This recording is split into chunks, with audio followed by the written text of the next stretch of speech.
The Sea of Forgotten Souls. The storm came without warning, as it always did. Kael had heard the stories. Sailors whispered of it. The way it swallowed ships whole. How the sea itself screamed with the voices of the lost. But no one spoke of the most terrifying part. That the storm could hear you. That the souls trapped within it could call your name. Kael didn't believe in ghost stories. Not even when his brother, Finn, vanished at sea. They said it was a freak accident. Kael knew better. The storm had stolen Finn, dragged him down, and left Kael with nothing but unanswered questions. Tonight, Kael would sail into that very storm. He'd find Finn or die trying. Kael stood on the deck of his small boat, staring at the dark horizon. The Sea of Forgotten Souls, where the dead lingered, their voices rising from the depths in endless torment. Some said the souls that were lost to time, unable to pass on. Kael believed there was more to it than that. He had to know the truth. What had happened to Finn? The deeper Kael sailed, the more the storm seemed to come alive. The wind howled, the waves twisted unnaturally, and whispers filled the air. They were voices, soft, desperate, pleading. And then she appeared, Lyra, a woman with eyes full of sorrow, her form barely visible against the mist. She told Kael the storm was no accident, that the Sea of Forgotten Souls didn't just trap the dead.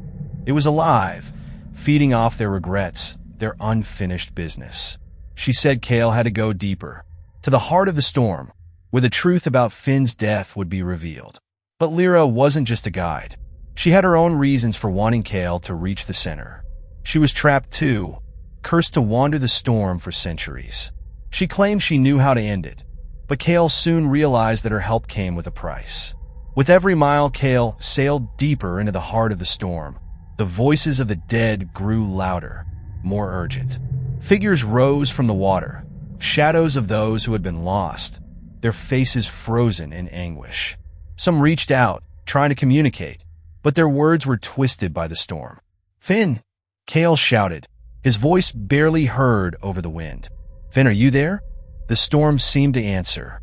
A whisper, faint at first, then louder. It was Finn's voice. "Kael, help me!" Kael's heart pounded. Was it truly Finn? Or was it just the storm playing tricks on him? Lyra's voice broke through his thoughts. "The storm is alive. It's testing you. It feeds on your grief, your fear. But if you want the truth, you must face it." Every decision Kael made led him closer to the storm's heart, and closer to his own undoing. The deeper he sailed, the more the storm tried to break him. At one point, Kael almost lost his grip on the ship as waves rose higher than ever before. He barely clung to life, but each near-death experience brought him closer to the answers he sought. But the storm had other plans. "You've come too far," Lyra warned, her voice filled with regret. "If you push any further, the cost will be more than you can bear." Kael didn't listen. He couldn't. To find Finn, he had to face the truth, no matter the cost. The Sea of Forgotten Souls was unlike any ocean Kael had ever seen. The sky was always dark, choked with storm clouds. The air was thick with salt and the stench of decay. The ocean churned violently, but there was a strange stillness beneath the chaos. Every wave carried a whisper. Every gust of wind felt like a touch, pulling at Kael's very soul.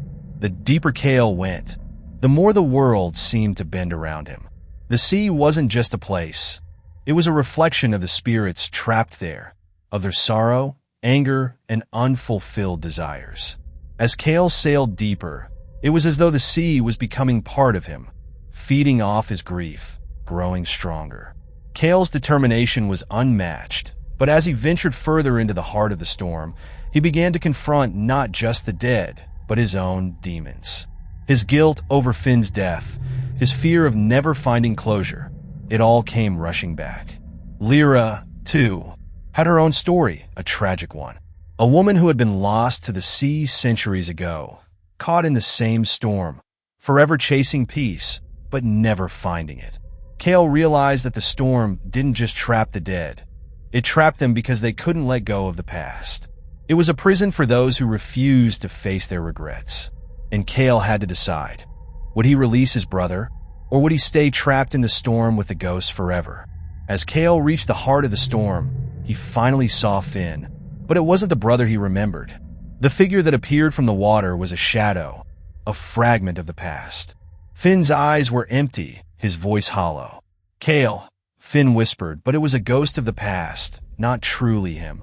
The truth hit Kael like a blow to the chest. Finn wasn't lost to the storm. He was lost to himself, to his own regrets. Just like everyone else in this cursed sea. To set Finn free, Kael had to let go of his own grief. He had to forgive himself for the things he couldn't change. As Kael made his choice, he realized that the storm wasn't just a place for the dead. It was a test. The sea of forgotten souls was a mirror, reflecting the deepest parts of the soul, where unfinished business could be faced and let go. Kael didn't just find the truth about Finn. He found peace for himself. The storm calmed as he let go of his past, and the voices of the dead faded into the silence of the sea. Finn's shadow disappeared into the waves, leaving Kael with the quiet understanding that some things must be let go, no matter the cost. And as Kael sailed back, the storm behind him finally began to break. But in the silence, Kael knew one thing for sure. The sea of forgotten souls would never truly release him. Not completely. It would always be there, just beneath the surface, waiting for the next lost soul to sail into its depths.